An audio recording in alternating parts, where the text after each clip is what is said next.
ಬರ್ಬೋದ್ರಿ? ನಾನು ಜನಗಣತಿ ಮಾಡಕಂತ ಬಂದಿನ್ರಿ. ಹೂವ ಹೌದ್ರಿ ಮೇಡಮ್ ಅವರ, ಬರ್ರಿ ಬರ್ರಿ ಬರ್ರಿ ಒಳಗೆ ಬರ್ರಿ ಮೇಡಮ್ ಅವರ. ನಮಸ್ಕಾರ ಮೇಡಮ್, ನನ್ನ ಹೆಸರು ಸಿಂಧು ಅಂತಾರಿ.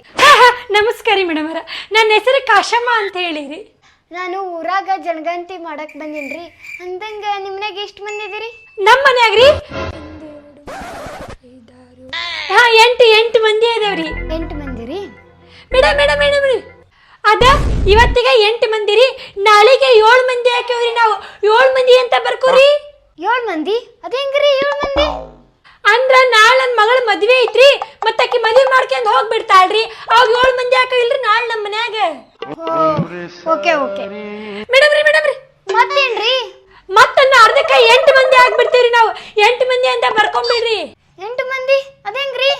ನಾಡ್ದಾಗ ನನ್ನ ಮಗನ ಮದುವೆ ಐತ್ರಿ, ಸೊಸಿ ಮನೆಗೆ ಬರ್ತಾಳ್ರಿ. ಅವಾಗ 8 ಮಂದಿ ಕರೆಕ್ಟ್ ಆತಲ್ರಿ. ಆತು ಬರ್ರಿ, ನಮ್ಮದನ್ನ ಜನಗಣತಿ ಮಾಡ್ಕೊಂತೀನ್ರಿ, ಹೋಗ್ತೀನ್ರಿ. ಅಯ್ಯ ಮೇಡಮ್ಮ, ಇದೆ ಅಂತ ಮೇಡಮ್ಮ ಜನಗಣತಿ ಮಾಡ್ತೀನಿ ಅಂತ ಮಾಡ್ಕೆ ಅಂದೆ, ಮತ್ತೆ ಮುಂದಿನ ವರ್ಷ ಅಂತಾಳಲ್ಲ ಏನೇನ.